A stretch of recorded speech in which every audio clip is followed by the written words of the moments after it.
cabdiqaadir jaamac saalax maayarkii hore ee degmada laascaanood oo maanta wareysi siinayay telefishinka Somali News ayaa hambalyo iyo bogaadin u diray godasha nabadeed ee Taleex lagu soo afjaray colaadii muddo dheer ka taagneed degmadaasi Taleex taas oo u dhaxaysay laba beedo walaalo ah wuxuu sheegay inay tahay arrin ku dayasho mudan oo taariikhda galaysa cabdiqaadir jaamac saalax oo arrimahaasi ka hadlayna waxa hadaladiisii kamid ahaa waxaan halkan baaq u dirayaa soo dhaweynayaa shirka Taleex iyo nabadii iyo gogosha Taleex ka socotay ee dadka ehelka ah ay kaga wada tashanayeen arrimahooda iyo nabad si looga dhalan lahaa gobolka Xaysimo iyo gaar ahaan degmada Taleex aad baan u soo dhaweynaynaa haddaan degmada Laascaanood nahay colaadaas weyn dhibaysay dalkaasina waa dad walaalahayaga ahaa run ahaantii in badan baa colaad bila macnaha dadka ka dhimanayeen wayna damqaysay waxaan leeyahay aad iyo aad baan ugu faraxsanahay gogosha iyo nabadda iyo cidii ka shaqeysay ugu horeeyay cuqaasha labada beelood garaadka guud Garaasaleebaan Garaad Maxamed iyo boqorka Daarood boqor Burhaan iyo dadka kale cuqaasha xagaradka ee hawsha joogta intaaba aad iyo aad baan ugu mahadcelinaynaa sida wanaagsan iyo waxa wanaagsan ee ka qabteen Taleex waxaan leeyahay dadka reer Taleexna colaad waxay tahay aragtay bal maanta nabadda waa in Taleex lagu soo hoydaa oo Taleex ay noqoto Taleexdii la yaqaanay oo Taleex aqli waa lagu wada joogay iminkana shaydaan baa aqligeeda kiciye waxaan leeyahay war nabadii maanta la xiray maanta cid walba u guntay iyagana dadka jari asxaabta halka lagu adkeeyo waxa kale oo aan leeyahay ilaahay waxaan uga barayaa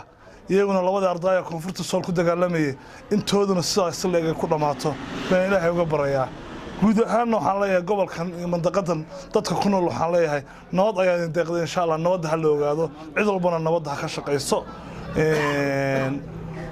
labada ardayna sidoo kale waan ku rajoonaynaa insha Allah iyagoo nabad ka imaan doonto oo nabad noqon doonto cabdiqaadir jaamac saalax oo maayarkii u horeeyay lagu soo doorto cod shacab ayaa sidoo kale ka hadlay safarkii uu dhawaan Laascaanood ku yimid madaxweyne Muuse Biixi Cabdi taageersanay madaxweynuhu inuu hor safar kala bixiyo balse waan yara saluugsanay xogaa xagga mashaariic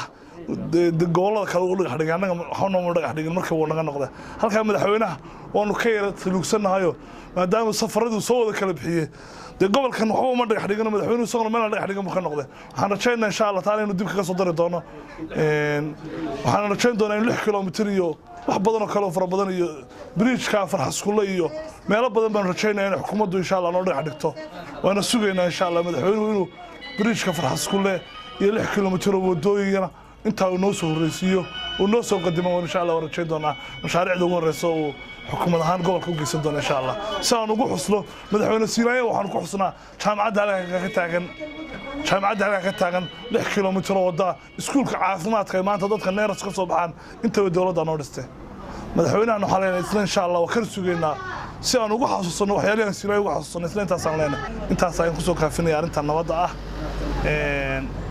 haddii aad su'aal weydiisanayso su'aashan madaxweynuhu muxuu macnaha magaalada u dhagax dhigay kulli madaxweynuhu magaalada habeenna waa nala joogo waxaad nooga warbixisaa safaradii kala duwanaa ee madaxweynaha Jamhuuriyadda Soomaaliland uu ku mareeyay gobolada bariga safaradu waa midnimo safaradu madaxweynuhu hore u sheegay waa midnimo iyo walaaleyn iyo isku tashi dadka reer Soomaaliland Mukhtaar Cabdi Jaamac Somali News TV Laascaanood